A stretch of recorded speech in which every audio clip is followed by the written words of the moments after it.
Hello viewers, this is Kiran Shinde, Assistant Professor IICMR MCA Department. Welcome to the video series on Advanced Database Management System. In my last video session, we have discussed about the functional dependency concept. In today's video session, we are going to talk on the concept of normalization and the different forms of normalization. So let's start. So first of all, we will try to understand the need of normalization. Why do we need to study this particular concept with respect to the database? So let's try to understand that. So in order to understand the need for normalization, first of all, we need to understand the limitations or the existing anomalies which are resulting into inconsistencies into the database. So anomalies are inconsistencies in the database. Those occur due to unnecessary redundancy. And there are three types of anomalies: updation, insertion, and deletion. Let's try to understand these three types with the help of example. Now suppose we have a snapshot of a simple small database here having a table, and that table is having four columns: order ID, order date, customer ID, and customer name. So first of all, we will try to understand when all the fields are combined together in one table, all the required data is kept only into the one table for that particular database, then what will be the limitations or what problems can get arised? So the first problem, adding a customer must also add an order. So if you see here, if at all we need to make a new entry for the customer in order to add the customer name or the customer details, the order entry or the columns which are signifying the order details will have to be either entered or will have to be kept as null. But here if you see, the order ID is considered as a unique value, or it is considered as the primary key, so we cannot keep it null. So that is called as insertion anomaly problem. The second problem which can get arised is the updation anomaly. Update the name of the customer to must update multiple rows. Now, when we have the same data actually existing in that particular table more number of times in the replication manner, then this particular updation anomaly can get arised. Now here, to take an example, if you see the customer 2 entries, there are 2 entries related to customer 2 because maybe he has set 2 orders. So if we want to update the name of the customer 2, then of course wherever that particular customer's record is there in this particular table, all the records will have to be updated. So that is again a time consuming process, and it is called as updation anomaly. The third anomaly is deletion anomaly. Now, if you see the example, delete order number 3 must also delete information about that customer number 3. Now, if you see here, the order number 3, which is having the customer 3 details, the customer name and the customer ID. So if I want to delete this order details belonging to order number 3, then these customer details will also be deleted. So this is called deletion anomaly. Why? Because all the data is in combined form. All the required fields are dumped into the single table.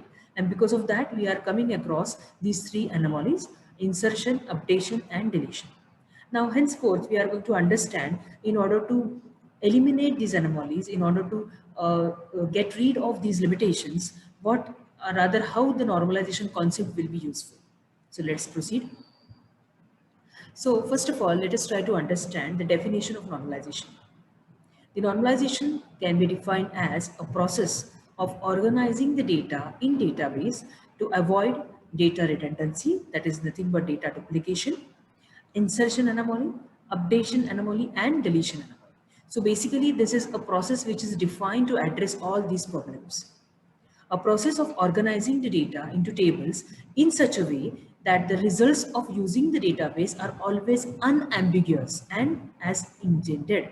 So it should not be resulting into any kind of inconsistency or ambiguity. So that is the motive of this particular process.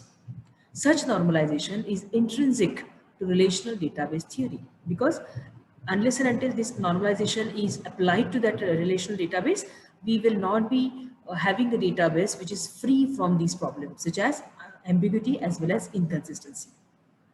Let's proceed.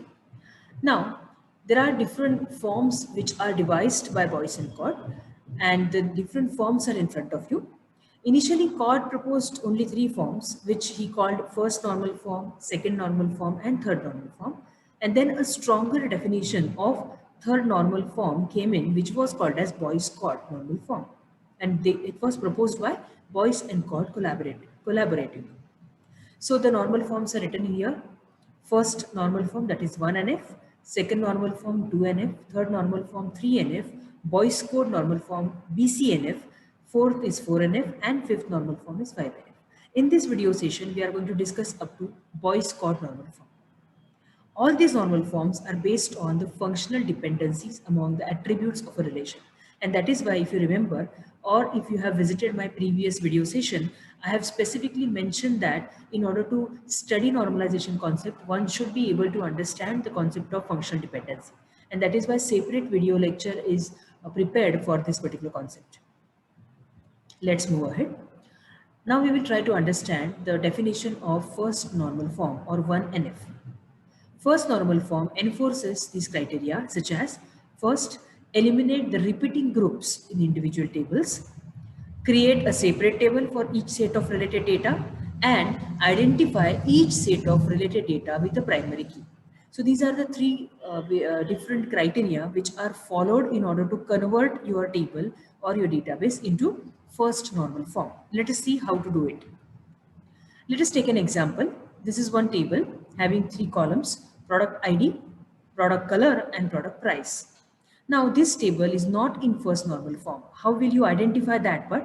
Because here, if you see, there is one attribute color, or there is one column or field color having multiple values.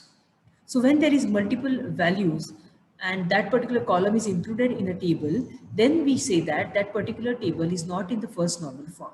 Because if you try to just separate out these color values, then what will happen is the product ID will get repeated, and which is not permissible if it is a primary key constraint. So such table we need to convert into first normal form. How to convert it?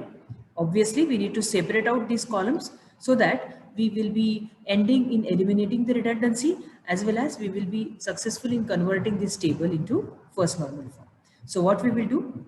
Let us try to see the solution.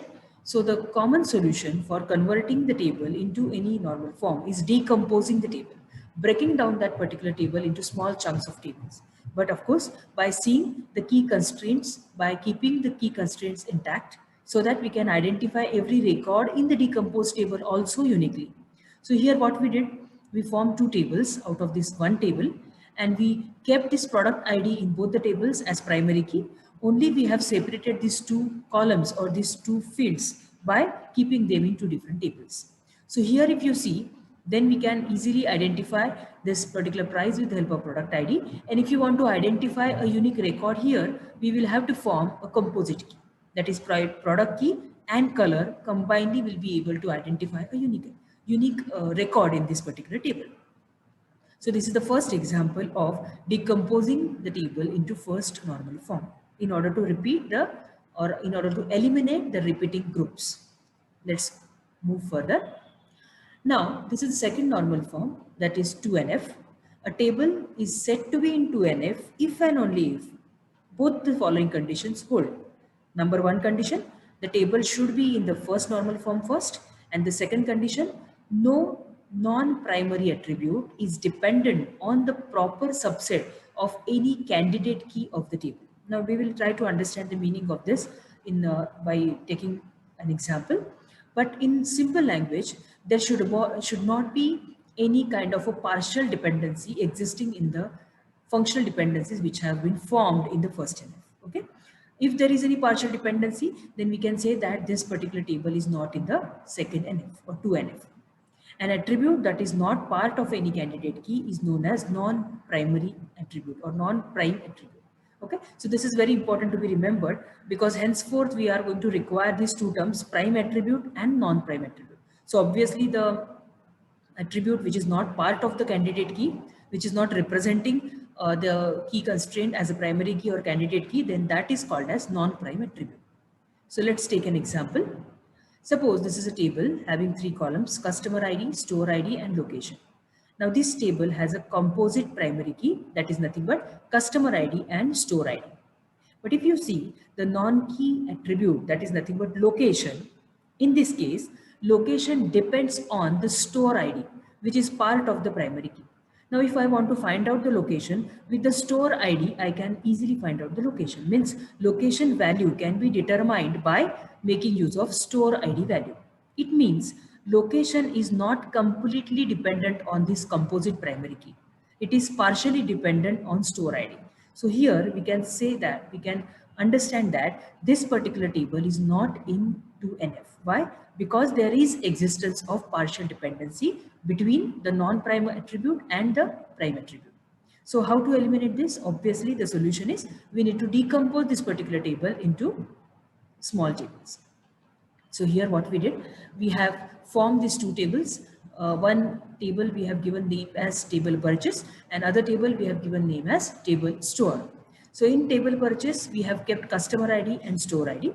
And in another table, we have kept store ID. Why? Because we understood that there was a partial dependency. In order to eliminate that partial dependency, we decompose the table. And now you can see this location non-prime attribute is completely dependent on the prime key attribute, that is store ID. So that is the way we can eliminate the partial dependency in order to bring the table into 2NF form. Okay, so let's move further. One more example for second normal form, because I have taken two examples, as many a times the database is expected to be converted into at least up to second normal form or 2NF. So here you can see that there are three different tables which are formed for the students database: students, student course, and course. So if you can see this marital status, this is the non-prime attribute. And if you see here, ID is the prime attribute. So all these non-prime attributes are completely dependent on this prime attribute. Okay. If I want to find out the name for this particular ID number 1, then of course with ID, it will be possible for me to uniquely identify, because names can be repeated. Similarly, marital status also can be repeated. But if I want to find out, then this marital status can be completely dependent or can be determined with the help of ID. Okay, so for student ID 1, the marital status is single. For student ID 5, the marital status is married. Similarly, student course, this grade is completely dependent on this ID and computer science. Okay, and similarly for courses, this qualification is dependent on, if you see, the fee and the course type. Okay, so these are the examples of second NF. Let's move further. Coming to the next normal form. Now, in order to convert a table into 3NF, it has to meet following conditions. One, the table first must be in 2NF. And secondly, transitive functional dependency of non-prime attribute on any super key should be removed. Now, let's try to understand this. First of all, let us try to see what do you mean by a transitive dependency. Now, in terms of mathematics, you have very well learned that A implies B, B implies C, then A implies C. In the similar fashion, in case of functional dependencies, we need to identify such functional dependency which is exhibiting the transitive functional dependency, and we need to remove it. So, a transitive dependency exists when a non-prime attribute determines another non-prime attribute. A relation is in third normal form if it is in second normal form, and no non-prime attribute is transitively dependent on any candidate key attribute. Okay, so we will see. But in the simple words, if I want to put it, there should not be any functional dependency between two non-prime attributes. Okay, so let us try to understand this with an example. This is one more table to you. There are 4 different columns in this table: book ID, genre ID, genre type, and price. So in this particular example, the book ID determines the genre ID, and genre ID determines the genre type. Therefore, the book ID determines the genre type via this ID, and we have transitive functional dependency. Okay, so first of all, you need to understand how the transitive dependency is there in this particular table. Okay, so we need to eliminate this transitive dependency, and therefore what we will do, we will have to decompose this particular table further. So after decomposing this particular table, we can see that now this price and this genre ID and this book ID, if you observe, the non-prime attributes are completely again dependent on the book ID. Okay, so there is no existence of any functional dependency between non-prime attributes. So that is the sole purpose of converting any table into 3NF. Let's move further. The last normal form, that is Boyce-Codd normal form. It is an advanced version of 3NF. That's why it is also referred as 3.5NF. The Boyce-Codd normal form or BCNF is even more stricter than 3NF. A table complies with BCNF if it is in 3NF, and for every functional dependency, X should be the super key of the database or of the table. Okay, now let's see that. Again, one more table we have taken into consideration. The table is having three attributes or three columns: student, course, and teacher. Now here, the key or the primary key or the composite primary key is student and course, so that the teacher's name can be uniquely identified. Why? Because the teacher may teach to more than one course. So we have to form the composite primary key here, student and course. Now, with the help of this key constraint and with the help of this table, we can have these two following functional dependencies.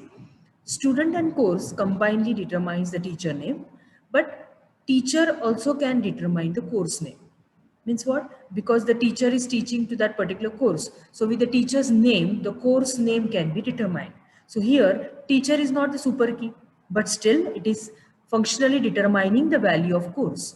So here we have identified that there is an existence of such functional dependency where the non-prime attribute value can be determined with the help of another non-prime attribute, which is not forming a part of the super key. So again, we have to revisit these functional dependencies and convert this particular table so that it can be brought into the BCNF form. So obviously the solution will be decomposing the table. So how we have decomposed, that is very important to be observed.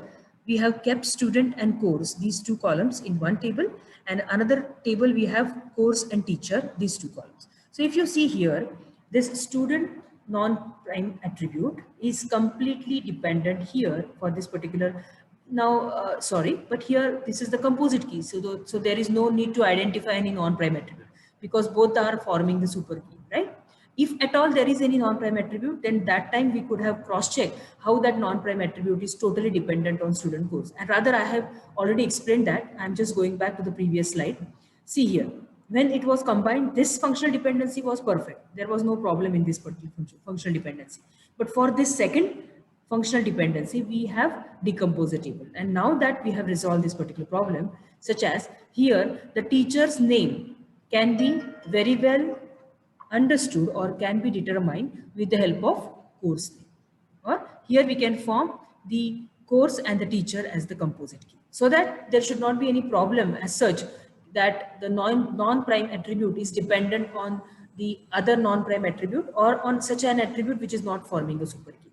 Okay, so here the solution will be course and teacher can be combined together, because if we only consider course as the primary key, then there are some values which are getting repeated, which will violate our primary key constraint. So the solution will be to have the composite key, course and teacher combined. Okay, so this is, we can say that BCNF form of the previous table.